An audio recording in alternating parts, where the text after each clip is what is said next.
আমায় যদি কেউ চ্যালেঞ্জ করে, আমি কিন্তু চ্যালেঞ্জটাকে মোকাবিলা করতে জানি। আমি কোর্টকে বলছি না, এটা কোর্টের দোষ নয়, দোষ তো সেই মুখ আর মুখোশদের। আপনাদের শোকে আমাদের হৃদয়ও পাথর হয়ে গেছে। আপনাদের শোকে আমরা মানবিক মানুষ, মনে রাখবেন আমাদের হৃদয়ে কিন্তু পাথর নেই। এবং তাই একথা বলার জন্য আমাকে জেলেও ভরে দেওয়া যেতে পারে, কিন্তু আই ডোন্ট কেয়ার। আমি মনে করি মানুষ যখন বিপদে পড়ল, সে লাল কি সাদা কি হলুদ বা সবুজ আমার দেখার দরকার নেই। তাদের পাশে দাঁড়িয়ে তাদের অহংকার, তাদের মর্যাদা, তাদের সম্মান, তাদের অস্তিত্ব, তাদের অস্মিতা সব কিছু ফিরিয়ে দেওয়ার দায়িত্ব আমরা কেউ অস্বীকার করতে পারি না। আমি দেখছিলাম পুরো কেস স্টাডি করে। আমার সাথে অনেক ভাইস চ্যান্সেলররা এখানে আছেন, আপনাদের সাপোর্ট দিতে এসছেন। আমি আপনাদের বলবো, যারা যোগ্য, যারা বঞ্চিত হয়েছেন, আসুন আমরা দুটো ভাগে ভাগ করি। এখনো পর্যন্ত সুপ্রিম কোর্ট আমাদের জানাতে পারেনি কারা যোগ্য আর কারা অযোগ্য। আইনে বলা আছে 10,000 people can go scot free, but one innocent cannot be punished. এটা হচ্ছে আইনের প্রিন্সিপাল। 2022 থেকে খেলা শুরু করেছিল। চাকরি দেওয়ার ক্ষমতা নেই, চাকরির কারার যাদের ক্ষমতা আছে তাদের আমি ধিক্কার জানাই। আপনাদের একটা জিনিস বুঝতে হবে, কোনটা মুখ আর কোনটা মুখোশ। কারা যাত্রাপালার মাধ্যমে আপনাদের ভুল বোঝাচ্ছে। রাজ্য সরকার সর্বতোভাবে প্রচেষ্টা নিয়েছিল। প্রথমে সিঙ্গেল বেঞ্চে, আমি যদি মিথ্যে কথা বলি আপনারা আমাকে ধরিয়ে দেবেন, কারণ আপনারা সকলে এর সঙ্গে অবগত আছেন। প্রথমে অভিজিৎ বাবুর বেঞ্চে, সিঙ্গেল বেঞ্চে একাদশ দ্বাদশ শ্রেণীর বাতিল করে দেওয়া হয় লিস্ট। তারপরে ডিভিশন বেঞ্চে অন্যান্যদেরটা সবটাই করা হয় এবং সিবিআইকে কেসটা দেওয়া হয়। আমরা সিবিআইকে নন কোঅপারেশন করিনি। আমরা বলেছিলাম বাছুন কে যোগ্য আর কে অযোগ্য। যদি কেউ অযোগ্য হয়, তথ্য প্রমাণ দিয়ে প্রমাণিত করতে পারেন, নিশ্চয়ই গভর্নমেন্ট মানে এসএসসি সেটা মেনে নেবে। আমার মানতে কোনো আপত্তি নেই। কেউ যদি কোনো ভুল করে থাকে তার দায়িত্ব আমরা কেন নেব? আমরা চাই কোনো যোগ্য ব্যক্তির যেন চাকরি না যায়, এটা আমরা অলওয়েজ চাই। কিন্তু ব্যাপারটা কিভাবে বলা হচ্ছে, বলছে 26-এ ভোটে পরাজয় হলে আমরা চাকরি করে দেব। যারা বলছেন, আমি একটা কথা আপনাদের বলি, তারপরে আপনাদের কথায় আমরা কি করতে পারি আমি আসব।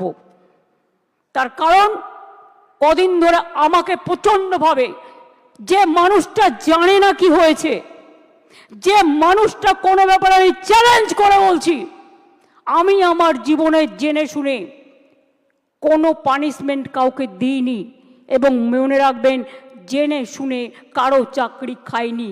তাই অনেক বদ হজম হওয়া সত্ত্বেও আমি সিপিএমের একটারও চাকরি খাইনি, যারা 34 বছর অনেক অন্যায় করে গেছে। কারণ আমি বলেছিলাম বদল চাই, বদলা নয়। কিন্তু তার মানে এই নয় তুমি গিয়ে কেন অ্যাপ্লাই করলে। ফার্স্ট কোয়েশ্চেন আমার, whether Vikas Bhattacharya will be isolated or not politically. This is my first question. CPM has to answer why he is cancelling all this list. আজকে বাইরে আমার নামে বড় বড় কথা বলছো, আমি তো করিনি। আমি তো চাকরিগুলো দিয়েছিলাম, আমার সরকার দিয়েছিল। একটা দুটো কাজ করতে গেলে ভুল হতে পারে, সে ভুল সংশোধন করে নেওয়ার জন্য তুমি প্রশাসনকে সময় দাও, তা তো তোমরা দাওনি। Right to make blunders, Netaji Subhashchandra Bose বলেছিলেন ভুল করাটাও একটা অধিকার। যদি কারো ভুল হয়ে থাকে সেই ভুলটাকে সংশোধন করার দায়িত্ব কার? কোর্ট যদি প্রশাসনকে দিত, কোর্ট নিশ্চয়ই কোর্টের কথা মেনে প্রশাসন যে কাজটা করতে পারত। তারপরে গেল ডিভিশন বেঞ্চে, সব বাতিল। আমার মনে আছে সঙ্গে সঙ্গে আমি এডুকেশন ডিপার্টমেন্টকে বললাম, সব ভালো ভালো লয়ার দিয়ে 2024-এ আমি দুর্গাপুরে মিছিল করছি ইলেকশনের সময়, তখন হঠাৎ খবর পেলাম যে, তখন কি খবর পেলাম শুনুন, যাদের ভালো লাগবে না তারা নিজেদের জায়গা মতো থাকতে পারেন, আমার কোনো অসুবিধে নেই, বাট যেটা দরকারি সেটা আমার বলতে হবে। আমার কথা আমি সারাক্ষণ গালাগালি খাবো, আর আমার কথা আমি কাউকে বলতে পারবো না ভাই বোনেরা আমার, তা কি হয়? আমরা তো সবাইকে ডেকেছি। যার ইচ্ছে থাকবেন, যার ইচ্ছে শুনবেন, যার ইচ্ছে গ্রহণ করবেন, যার ইচ্ছে বর্জন করবেন, গণতান্ত্রিক অধিকার সবার আছে। কিন্তু মনে রাখবেন, মানুষ যখন বিপদে পড়ে তাকে ধৈর্য ধরে শুনতে হয়।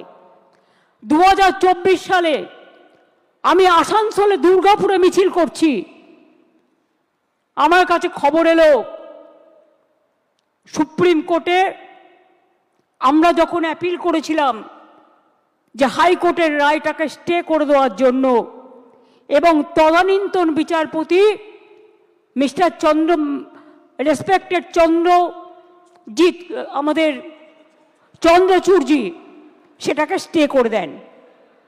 অর্থাৎ হাইকোর্ট থেকে যে ভবিষ্যৎটা অনিশ্চিত হয়েছিল, সেই ভবিষ্যৎটা তিনি নিশ্চিন্ত করে দেন।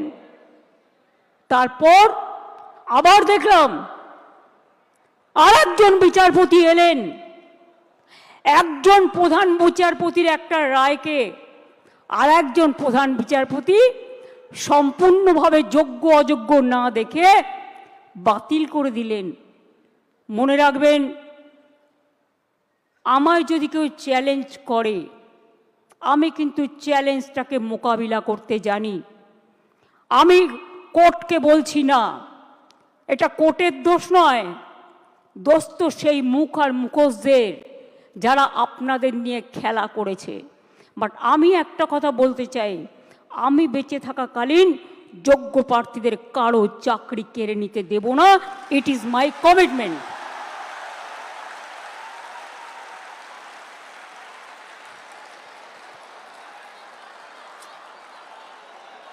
শিক্ষা ব্যবস্থাকে ভেঙে পড়ার জন্য,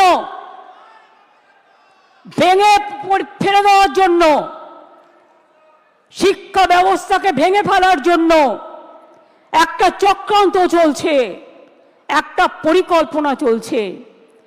9, 10, 11, 12-এর টিচাররা gateway of the higher education তারা তৈরি করে, তারা অনেকে খাতা দেখছে, তারা অনেকে গোল্ড মেডালিস্ট আছে, তাদের জীবনে ভালো রেজাল্ট করে এসছে।